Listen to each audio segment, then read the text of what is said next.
Boa tarde. Eu gostaria, em primeiro lugar, de agradecer à professora Sueli. Sueli é docente no Departamento de Psicologia da Universidade Federal da Bahia, nossa parceira de contribuições há alguns anos, e veio ter essa conferência sobre Freud e Lacan, com a qual nós estamos muito contentes. Eu aqui, uma pessoa muito competente na área. Gostaria de agradecer ao público que queremos prestigiar, e temos ali uma transmissão ao vivo, o pessoal também que está em outros ambientes, outros espaços. Eu passo a palavra, então, para a professora Sueli.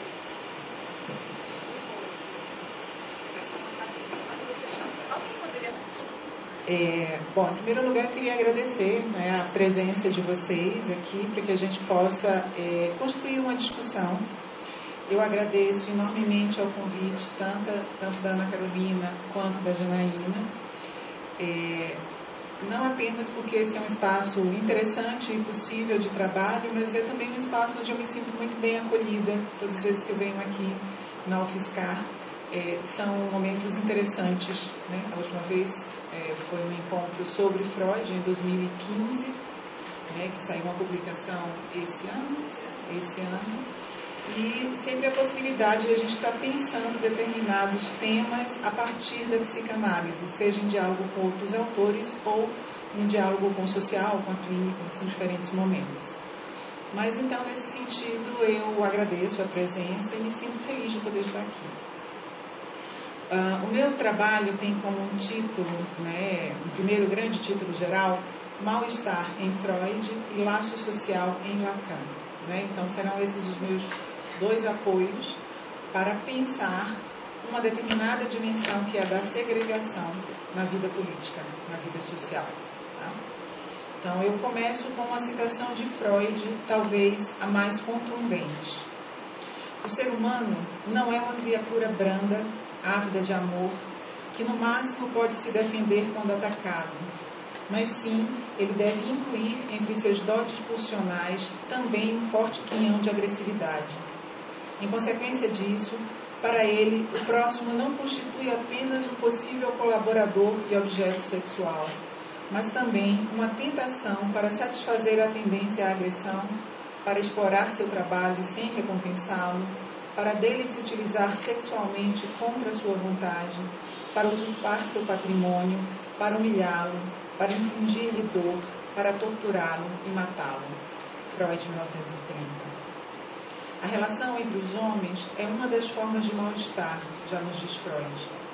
Ao lado do sofrimento causado pelo declínio e dissolução do próprio corpo e pela inexorabilidade e destruição causada pelo mundo externo, as relações com os outros seres humanos são talvez a fonte de mal-estar com a qual mais nos incomodamos, por julgá-la mutável. Ingenuamente, supomos que algum arranjo deve permitir a dissolução do mal-estar e, por consequência, possibilitar o convívio harmônico.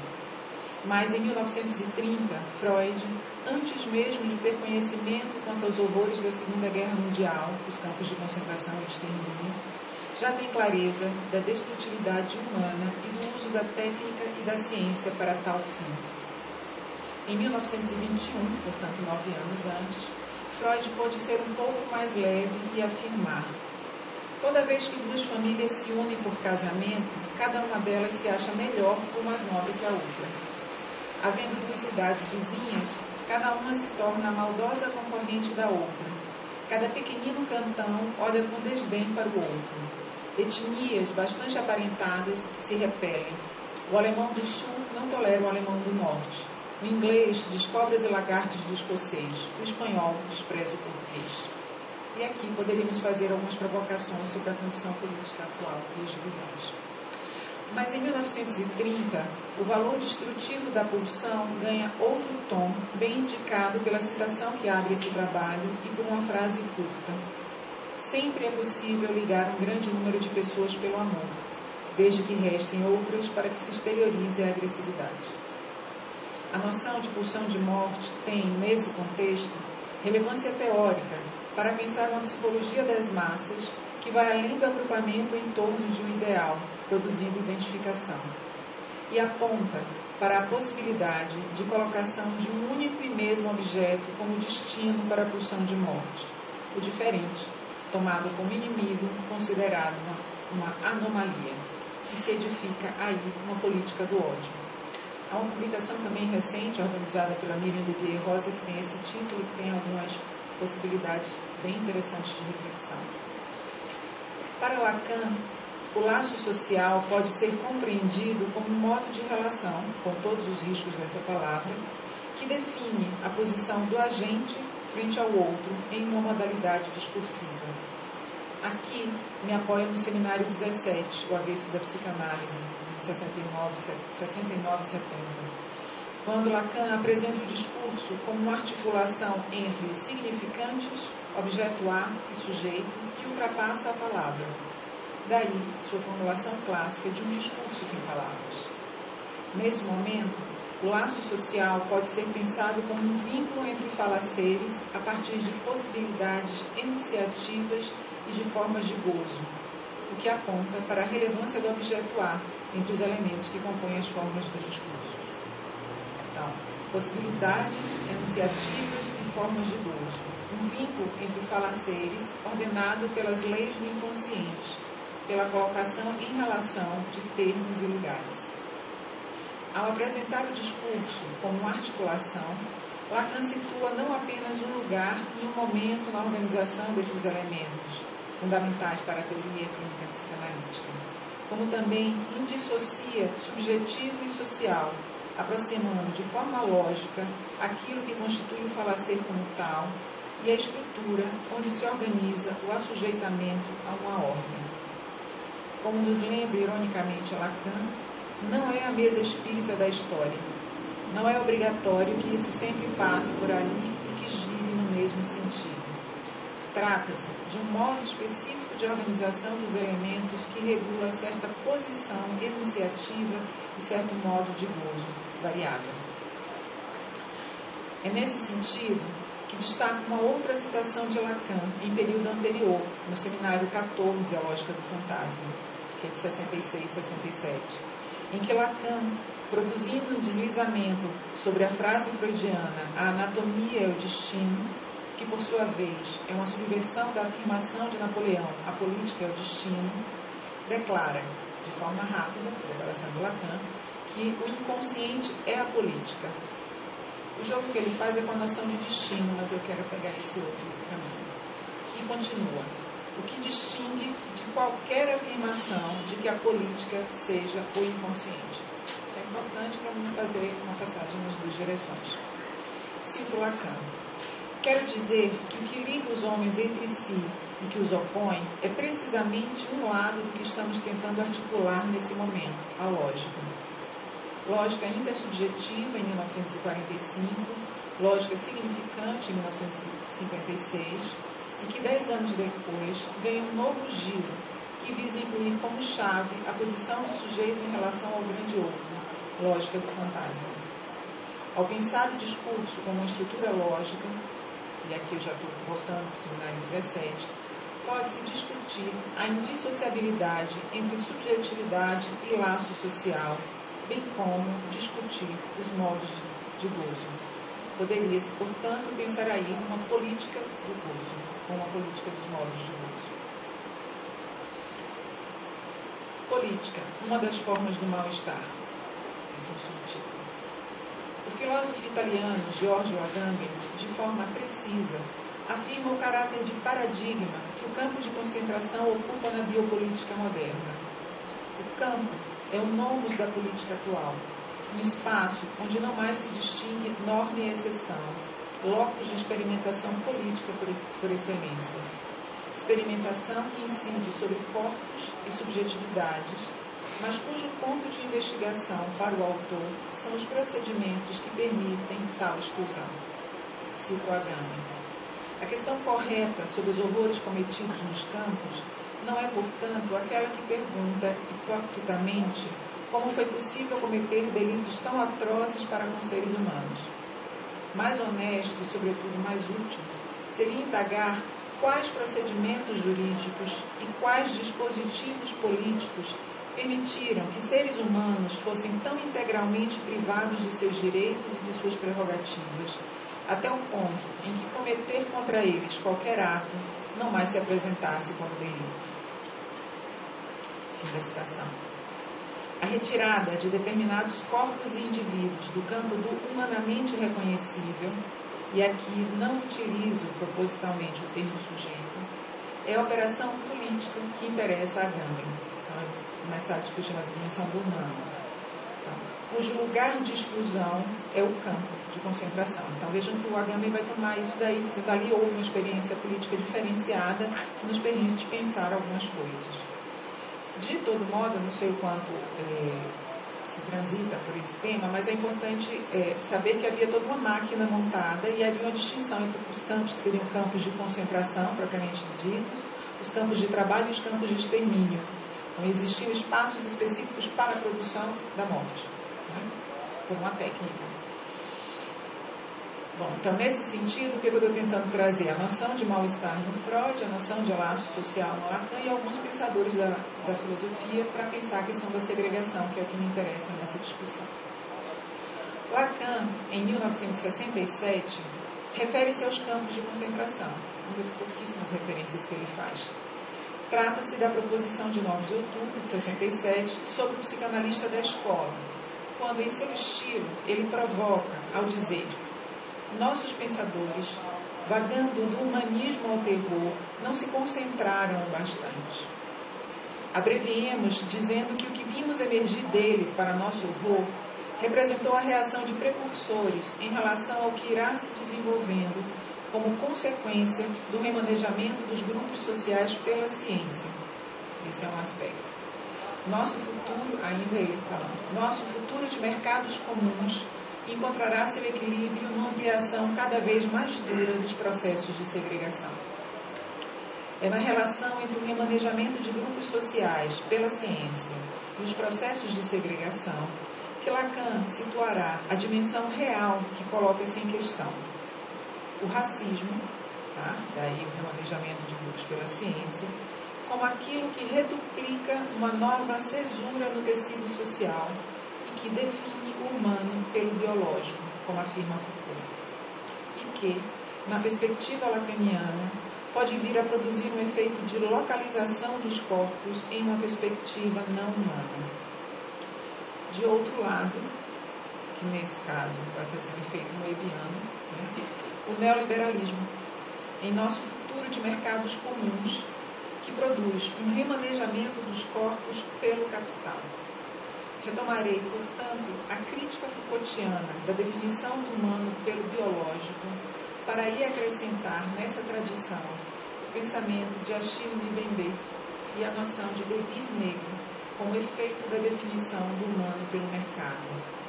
O Achille Mbembe, ou Mbembe, algumas pessoas falam assim, é um filósofo camaronês, que tem se destacado atualmente, mas algumas pessoas já têm trabalhado tanto com a obra dele, outros ainda estão se aproximando, mas é uma figura muito interessante para nos ajudar a refletir. É urgente pensar a questão dos refugiados. É urgente pensar a questão dos desempregados e da população de rua, das condições que nos fazem perguntar: é isto um homem? É ao título de primo leve sobre sua experiência nos campos de concentração, mas que pode ser refeita em vários momentos e lugares. Nos apoiemos então na referência lógica, segundo Lacan, e voltando a alguns anos, tomaremos uma citação de Lacan em 1945 em O Tempo Lógico e a Asserção de Certeza Antecipada. Interessante porque é um texto escrito imediatamente após o final da guerra. O homem sabe o que não é um homem. Segundo passo. Os homens se reconhecem entre si como sendo homens. Terceiro. Eu afirmo ser homem por medo de ser convencido pelos homens de não ser homem. É por uma afirmação subjetiva que antecede o risco de não reconhecimento por parte do outro, o sujeito aí se faz incluir em uma busca por assimilação ao humanamente reconhecido ou instituído por essa asserção. Atentem que a primeira premissa não é afirmativa. Se trata de um homem sábio que não é um homem. Não é possível afirmar um saber sobre o que é um homem, um saber ordenado de uma vez por todas. É nesse aspecto que a lógica intersubjetiva, termo usado por Lacan nesse período, possibilita uma reflexão a mais em nosso percurso ao apresentar a asserção subjetiva antecipatória como constitutiva do que se reconhece como humano. O humano, sem características que o definam precisamente de uma vez por todas, é, por excelência, campo político de invenção.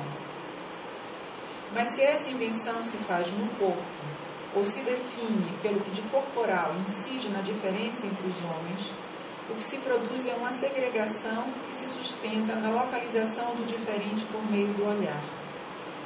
Cabe lembrar que o movimento lógico descrito acima se sustenta na noção de coletividade, compreendida como um grupo formado pelas relações recíprocas de um número definido de indivíduos. É necessário, seguindo a tradição hegeliana, que haja reciprocidade nessa relação.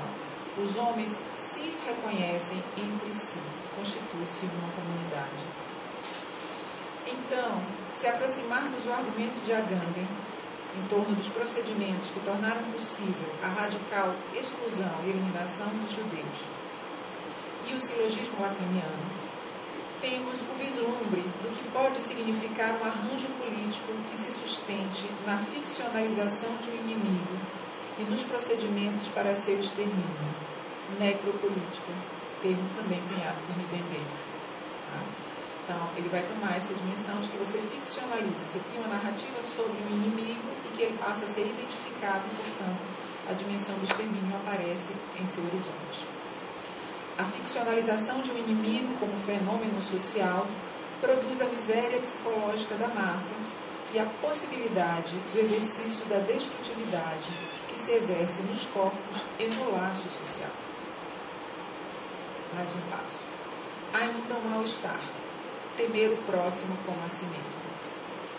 A gente sabe que no texto de Freud ele gasta um bom tempo falando sobre o amar o próximo como a si mesmo, mas essa ideia do temer o próximo como a si mesmo me foi inspirada pelo Zizek, que ele faz uma problematização dessa sobre o texto dele sobre a violência.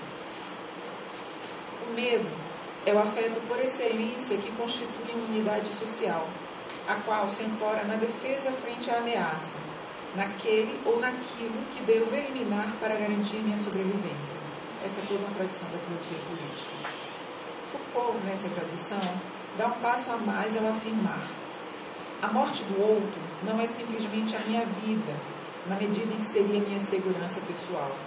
A morte do outro, a morte da raça ruim, da raça inferior, ou do degenerado, ou anormal, é o que vai deixar a vida em geral mais sadia e mais pura.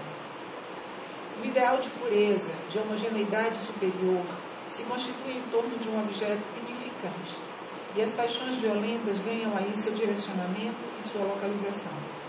Medo e ódio se aproximam e produzem uma gramática schilleriana, então, como se pudesse ser dito: eu não o odeio, é ele quem me odeia e quer a minha morte, portanto, devo eliminá-lo antes. Construção paranoica que institui o insuportável no cerne do convívio humano. O mal-estar parece alcançar o seu limite máximo. Mas isso não se faz sem uma outra paixão, a ignorância. Diante da pergunta que busca questionar a certeza da má intenção do outro, a resposta se faz em um movimento de impessoalidade e de desresponsabilização. Todo mundo sabe, eu vi no Facebook, alguém me falou.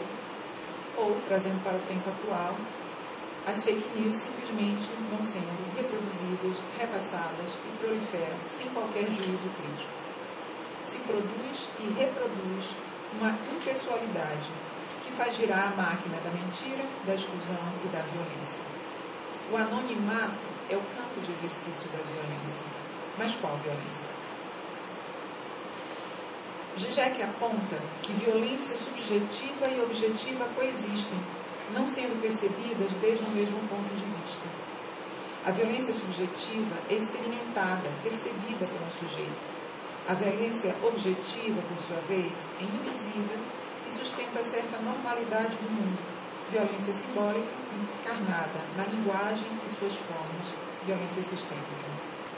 A invisibilidade é o traço que me parece relevante para indicar, de um lado, a isenção ou ausência de um sujeito ético que se implique frente ao ato, e de outro, a permanência e manutenção da máquina que faz girar a violência. Mas são os afetos que insistem, como efeito subjetivado, se assim posso dizer, do anonimato reproduzido. O medo, então, constitui uma multidão paranoica por meio da, isso é uma citação de Zizek, da união assustadora de pessoas aterrorizadas. E a ignorância mantém sua coesão. Vladimir Safatli, em seu livro Circuito dos Afetos, após apresentar o medo como afeto central das teorias políticas desde Hobbes, propõe que tomemos o desamparo, um conceito fundamental no mal-estar da civilização de Freud, para repensar as possibilidades de laço social. Em um argumento que se aproxima e se distingue da noção de vida precária, precariedade compartilhada por todas as vidas, como afirma Judith Butler, Safatli aposta na potência subversiva do desamparo por ser constitutivo do humano. É por recusar o desamparo que o ser humano busca um líder, um mestre, uma saída religiosa.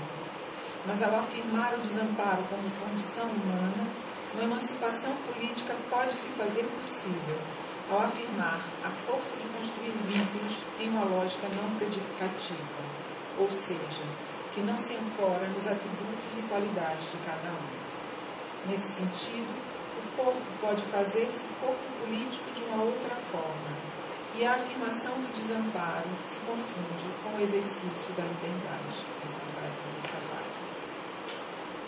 Bom, essa é uma frase dele, é uma aposta também dele em novas formas de exercício político, e o seu novo livro, Dar Corpo ao Impossível, aposta, para além do desamparo, na ação política sem líder, em autorizar-se à ação. Frente à vivência subjetiva do medo, uma resposta social se faz. Frente à vivência constitutiva do desamparo em sua dimensão estrutural, outra resposta social pode vir a se produzir. Mas o que encontramos em nosso cotidiano, que parece se agravar nos tempos atuais, é uma lógica espacializante, lógica dos condomínios, como diria o Alexandre, que estrutura uma política de segregação. Cabe reafirmar. A segregação incide sobre os corpos, em seu remanejamento. Daí, uma das possíveis associações com os campos de concentração no argumento lacaniano. E em sua localização, espaço determinado que implica um território de pertença e de exclusão, termos, shoppings, condomínios, etc. E aí é interessante a gente lembrar do quanto os rolezinhos que surgiram no shopping provocaram uma comoção, digamos assim, pelo fato deles aparecerem em lugares que eles não deveriam aparecer. A segregação coloca-se em resposta ao que se institui no campo político. É nesse sentido que penso a segregação como efeito de uma modalidade particular de laço social em sua relação com o discurso, mais do que considero, pelo menos no presente trabalho, a segregação no princípio de toda fraternidade, tal como indica Lacan no Seminário 17, que também tem base no Freud. A segregação como efeito. Na teorização lacaniana, o tema da segregação surge no entrecruzamento de três problemáticas. Essa é uma citação do Dias Cofané. Então, as três problemáticas são, primeiro, o laço social e político; segundo, a instituição analítica e passe; e, enfim, o discurso da ciência e a paraclusão do sexo humano. Busco, então, aproximar segregação e laço social e político por meio da noção freudiana de mal-estar, em especial no que diz respeito ao narcisismo das pequenas diferenças. No texto de 1930, Freud retoma o que já havia escrito em 1921, quando o narcisismo das pequenas diferenças foi apresentado como um modo de satisfação cômoda e relativamente inócua. Daí a leveza ou certa ironia dos comentários em Psicologia das Massas e Análise do Erro. que apontam para a unificação do grupo por meio da canalização cômoda da agressividade. Esse termo de Freud vai marcar essa dimensão cômoda relativamente nova. Em 1930, no entanto, o narcisismo das pequenas diferenças articula-se mais claramente à pulsão de morte e ao movimento de exclusão, de rejeição do outro e da pulsão que a ele é destinada. Em seu silêncio, a pulsão de morte produz efeitos que se colocam fora da linguagem, dimensão real da destrutividade.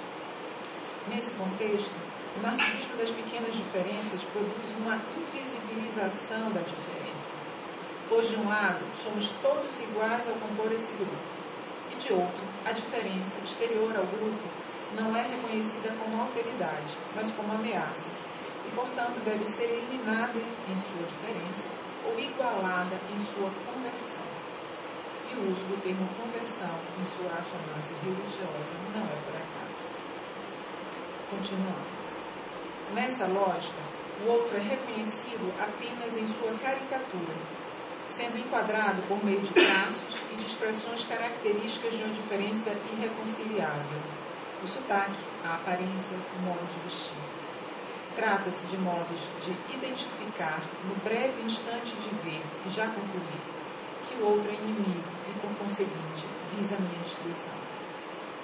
Há, portanto, dois elementos em jogo nessa ficcionalização do inimigo na esfera política do grupo. O apagamento da diferença no interior do grupo estranho ou adversário. 2. A elevação de alguns traços ao estatuto de generalidades, sem marcas singulares de humanidade, de pertencimento à comunidade humana. E não é por acaso que as referências, os xingamentos e insultos remetem ao mundo dos objetos e dos animais. Não é viados, macacos, baratas, ratos, tição. Estas operações, apagamento da diferença e destaque dos traços caricatos, acontecem simultaneamente. Minha afirmação enquanto parte do grupo humano se sustenta no apagamento dos traços de humanidade no outro, tomado como alien, invasor.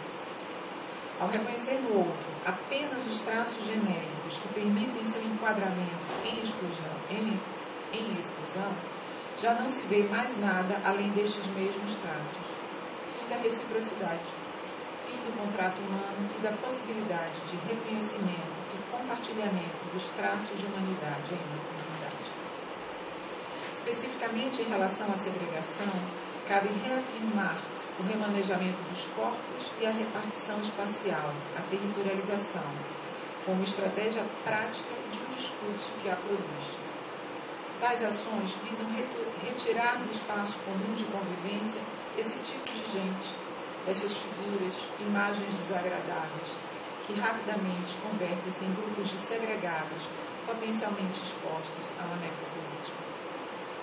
Política de morte, que visa a sua eliminação como diferença e, em última instância, seu extermínio como vida, seja ela humana ou não. E aqui destaco os movimentos discursivos de desumanização, que abrem as portas para os procedimentos que expõem indivíduos e grupos à morte, em um achatamento temporal que, primeiro, retira as diferenças, a diversidade no mundo social comum da comunidade, e, em seguida, cria espaços específicos para a reclusão, evitando, portanto, a circulação. As figuras segregadas serão olhadas, identificadas, nomeadas, excluídas, por fim, exterminadas. Mas, para que isso se faça, é necessário um movimento excludente e exclusivo de nomeação da diferença que reduz sua diversidade ao traço mínimo de exclusão.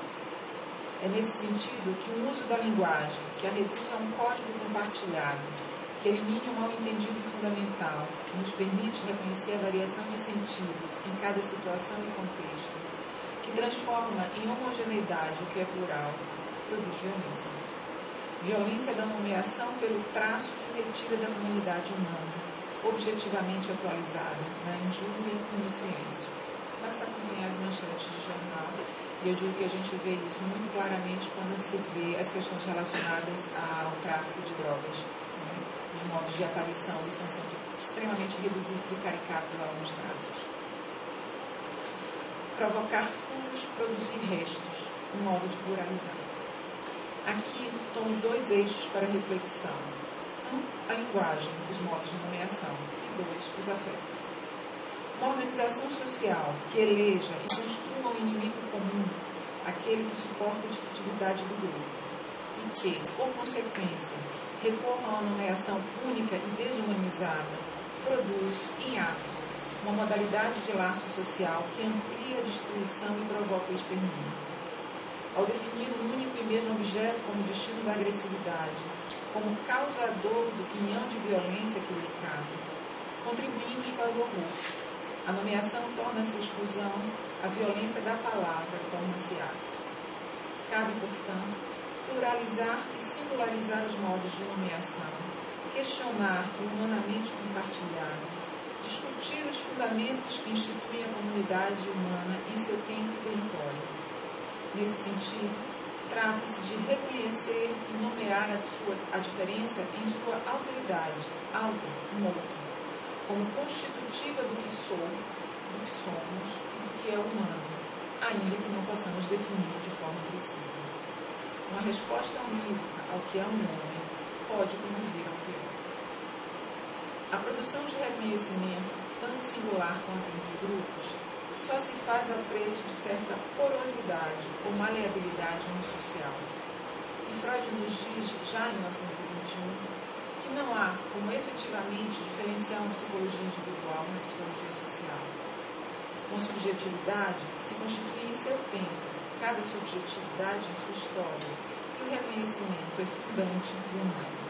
O ponto, e aqui Judith Butler e Vladimir Safavi se encontram argumentativamente por vias distintas, é como produzir um reconhecimento de forma não predicativa, que não defina por um atributo pré-definido, ou dito de outro modo, como afirmar o humano por uma via ética que se sustente na ação responsável frente ao outro, que reconheça o caráter político do que se constitui como comunidade humana, universalidade que não ignore a singularidade, portanto a diferença em sua diversidade.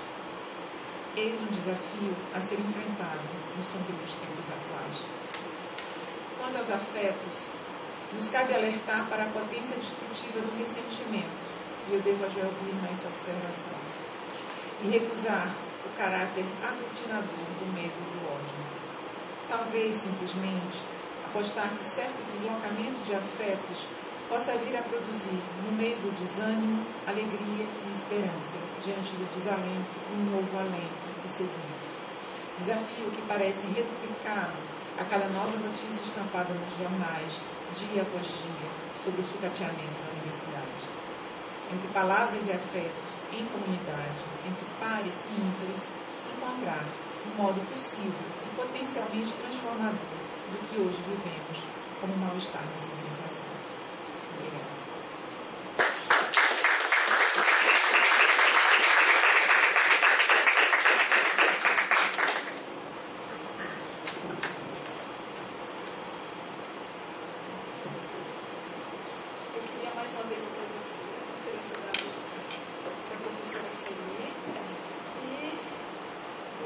Discussão. Se tiver alguma questão.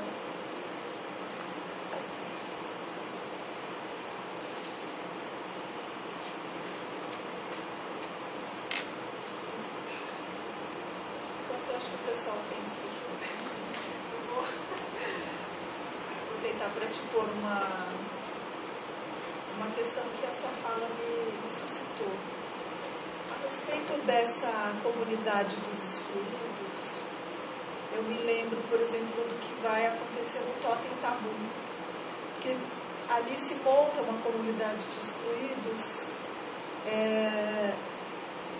que se reconhecem de alguma maneira como iguais.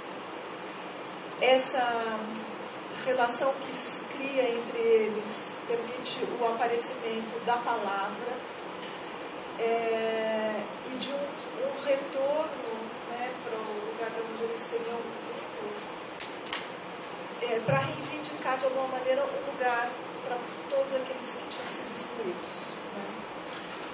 E assim parece que teria então início a nossa vida social.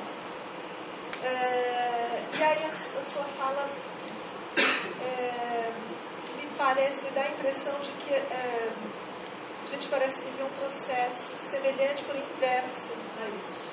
Que a gente forma uma massa de excluídos, mas uma massa de excluídos que não tem um laço social forte, capaz assim, de se unir para a ação. E eu acho que a questão da ação é muito importante. Uma massa que se volta, digamos assim, para a mera... esse ato é muito voltado para subsistência, digamos assim, física, né? Uma exclusão à palavra e uma subtração desse mundo ético, né? Da moralidade, vão ser arrancados e quase que jogados.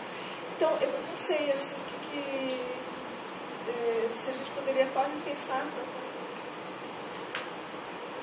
bom, Freud fala que a repetição, o problema da repetição já está na psicanálise. Não sei se você concordaria com isso, de parecer assim, que a gente vive uma coisa meio às avessas, de uma destruição dessa coisa que possibilitou a civilização.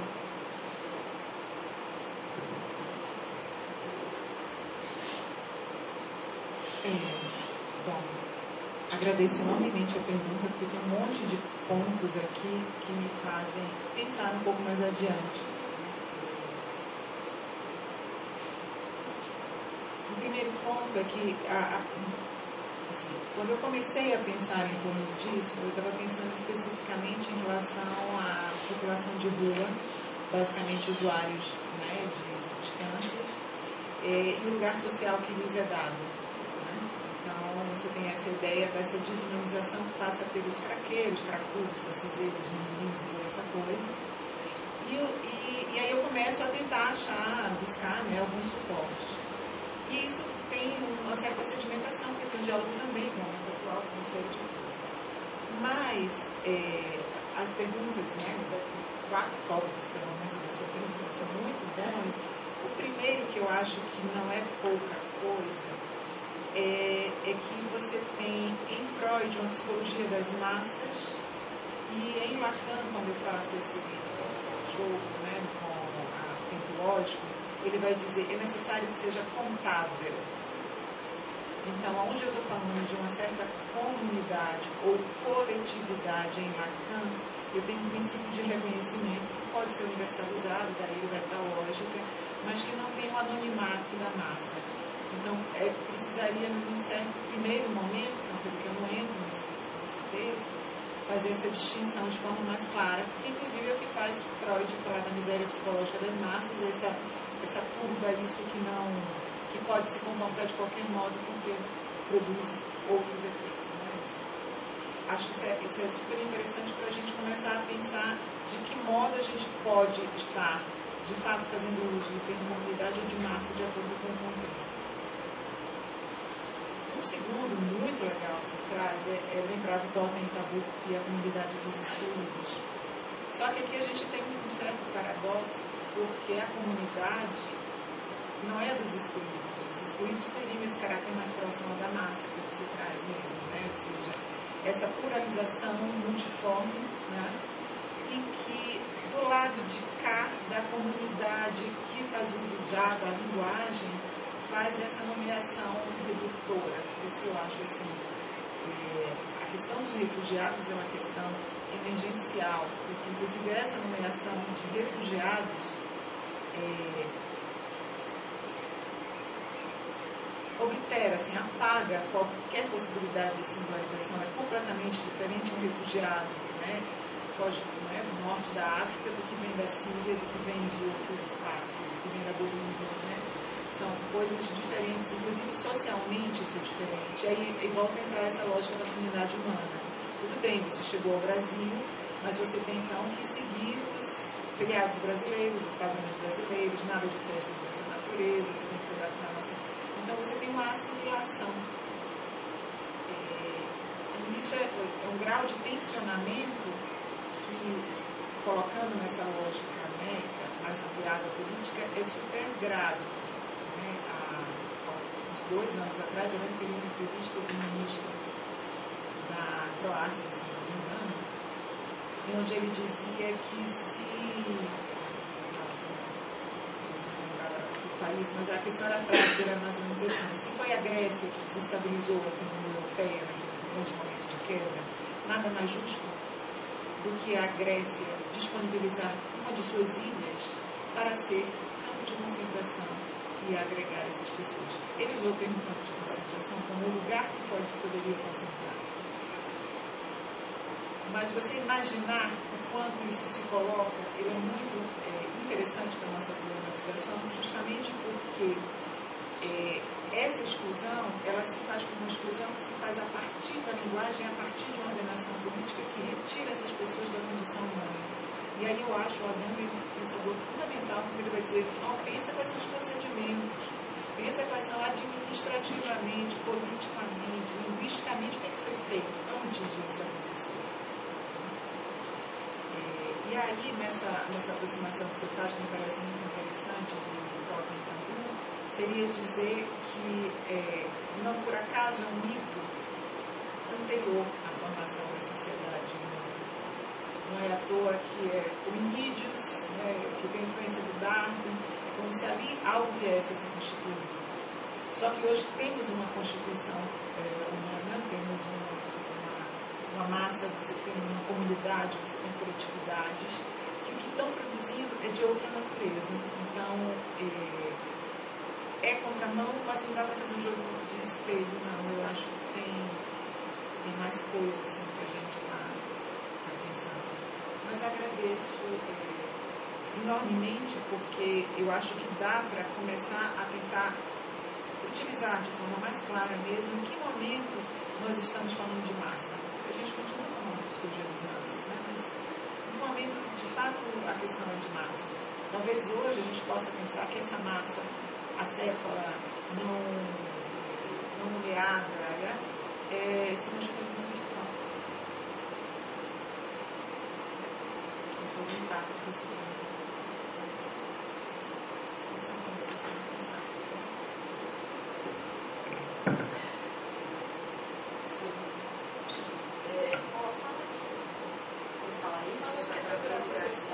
Para todo o universo, para galáxias. Mas ele está, um satélite. Será que dá para... Alô, deu. Calma, a gente pode mexer. Então, porque eu acho que, enfim, também vou falar de totem tabu, porque justamente essa união, né, desses excluídos, né, eles eram excluídos do laço, desse laço que ainda a gente não pode dizer social, né, enfim, porque é fundante. Essa união se dá em torno do ódio, né? O Freud ele fala isso claramente, né? Não é a união, veja, não é o desejo sexual que une os homens, mas é o ódio que une os homens, e que justamente ele vai falar isso para pensar nesse mal-estar intrínseco aí, né? Essa própria sociedade. E eu queria, enfim, a minha pergunta vai no sentido de, bom, esse mal-estar, né, que ele aparentemente ele não consegue, né, ele caminha aí subrepticiamente ou de uma maneira inconsciente, e ele vai se fazendo mais forte, pode ter essa ação política, mas ao mesmo tempo ele ele quer se mostrar, mas ao mesmo tempo ele talvez devesse, enfim, não estar tão aparente, né? Porque ele mostra cada vez mais os excluídos, no sentido de que, bom, os excluídos parecem que, às vezes, para se mostrar como excluídos, não conseguem sair dessa situação de exclusão. né? Então, será que... Veja, eu acho que talvez gere aí um certo impasse, né?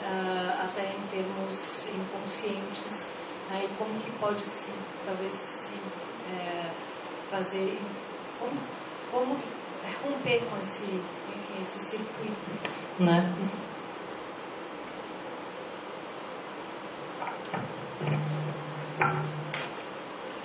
Bom, eu fiquei pensando também, ainda nessa lógica das distinções, né, a diferença entre uma exclusão e uma segregação. Tem algo do caráter segregativo que ele é excluído para um dado lugar, não se trata apenas de excluído daqui. Não é à toa que o campo de concentração é a escola. Então, você é segregado porque você é conduzido para um outro espaço. Por que eu estou falando isso? Porque tem algo que eu não trouxe no trabalho, que tem a ver com o desenrolar mesmo do pensamento no Bibendê em relação ao devir negro, né? Que é justamente essa ideia de que essa produção, né, social se dá através do neoliberalismo mesmo, por não apenas haver, né, mão de obra sobressalente, que seria uma lógica meio marxista, mas sim dessa ideia de que a produção implica cada vez lucrar mais com menos. Então, a ampliação da exclusão é contínua.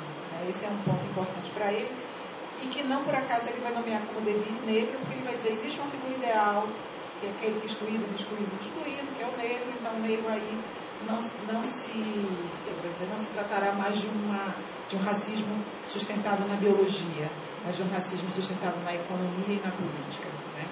Então, eu acho que isso é interessante, para quando voltando à posição desse passeio, para o Tobin e Tabu, para justamente marcar que uma exclusão de um determinado contexto permite, ou permitiu, a gente pode supor que venha a permitir, um reconhecimento entre os excluídos e a produção de algo novo.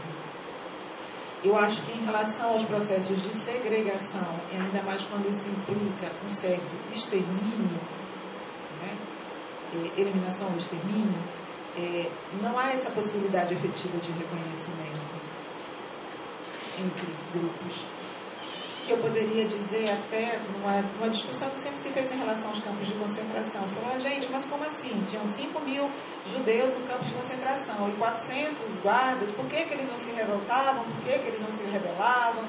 Porque você tem uma destruição do humano que vai fazer chegar num ponto, né, que produz algo que a própria possibilidade de iniciativa de reconhecer-se e reconhecer o outro, fazendo algum laço, fica prejudicada.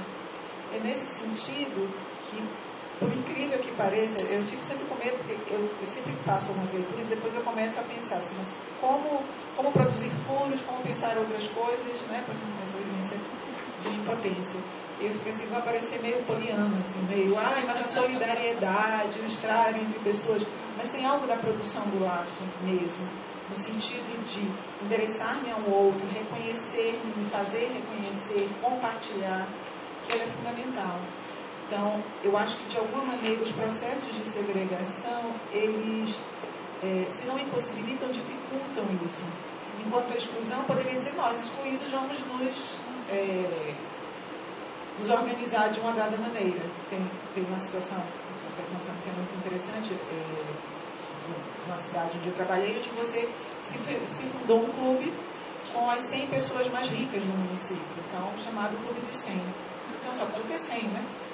E em seguida surgiu, adivinha, o Clube dos 1000. Então, assim, no momento que você tem uma marca de exclusão, você tem a possibilidade de construir uma outra marca. Mas a segregação, por isso que é tão perigosa a fala desse ministro, quando ele diz assim, é um campo de concentração. É porque você tem uma retirada, vamos dizer, é lá que vocês ficam, e lá fora dos nossos olhos. Fora dos nossos olhos, porque eu não quero ver esse tipo de figura transitando, mas fora dos nossos olhos, porque também o que se passa lá dentro, ninguém sabe. Os piores horrores são integrados aí. Então tem algo nessa lógica de uma ampliação, né, do mal-estar, que se coloca com um risco muito iminente, a meu ver, não só no Brasil, é mundial, isso, né? Que não desqualifica ou não desconsidera o tanto que Freud diz que o mal-estar é inerente. Mas existem diferentes modalidades de mal-estar, diferentes modalidades de laço social, existem modos outros. No caminho, a meu ver, que temos trilhado, tem alguns efeitos que estão dados aí. Enfim, e achar soluções.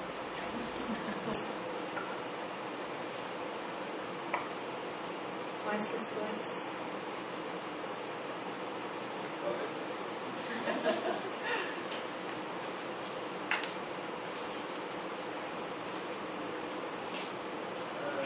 Aproveitar esse caminho, né, de pensar essa coisa da inversão, da noção de massa, do envelhecido, da massa céfala.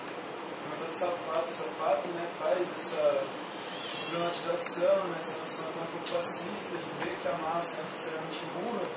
Mas o Freud também faz isso, né, na psicologia das massas. Ele inverte essa noção, né, ele vai dizer que existe essa positividade nas massas, né, no mal-estar também, né, ali no capítulo 2, no 3, ele vai falar do amor como uma outra possibilidade, né, de vínculo e tudo mais. E eu fico pensando assim, né, sem reduzir o mal-estar a uma noção de angústia, né, ou de ansiedade, como foi traduzido agora, né, no Síntoma de Edição Angústia, fizeram a tradução de esse tipo de ansiedade na LTE, né, sem cair, né, nessas noções, pensar o mal-estar do seu estatuto, né, conceitual, de definição, se você enxerga algum tipo de positividade na noção de mal-estar, em sentido ontológico, talvez até político, enfim, para pensar, né, de uma forma, não sei, de desdobramento não reduzido dessa ideia.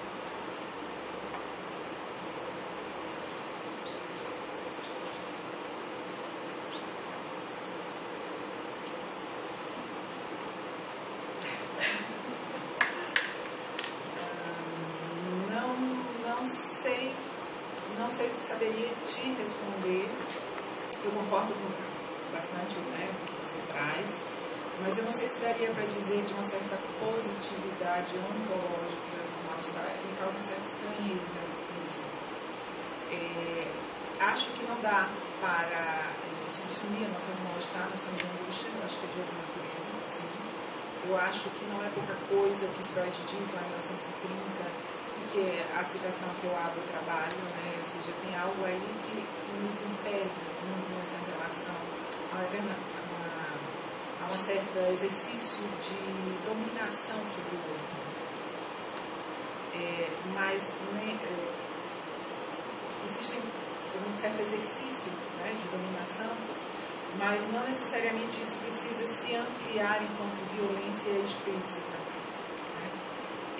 Eu continuo nesse sentido muito freudiana. Eu acho que o juízo crítico, a possibilidade de pensar e de fazer questão é uma boa forma de evitar a miséria psicológica das massas, o seguir. Daí a briga toda do Freud lá com a religiosidade no sentido do creio, porque é um absurdo, né? O que conta é a fé, ou seja, a retirada do juízo crítico é um grande risco. E é um lugar também muito interessante, onde eu poderia aproximar o Freud da Hannah Arendt, por exemplo, embora a Hannah Arendt não tivesse muita paciência para a psicanálise, mas essa ideia de que há uma possibilidade de um juízo crítico, um exercício, né, do pensamento crítico, que é quando abrimos mão que isso pode nos conduzir ao pior. Então, nesse contexto, eu acho que mais do que pensar que o mal-estar é inevitável, então tudo bem, ou então fantasiar, né, de um mal-estar que pudesse ser eliminado no mundo ideal, né, sem os inimigos, aí você começa a cair nesse outro lugar, é poder operar com, né, e operar com não é operar supondo que o mal-estar está lá, no laço social, mas sim de que eu só me penso como sujeito, eu me faço reconhecer como sujeito dentro desse laço.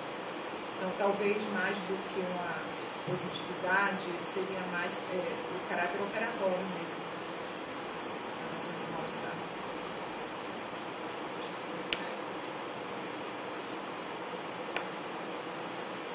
Mais questões?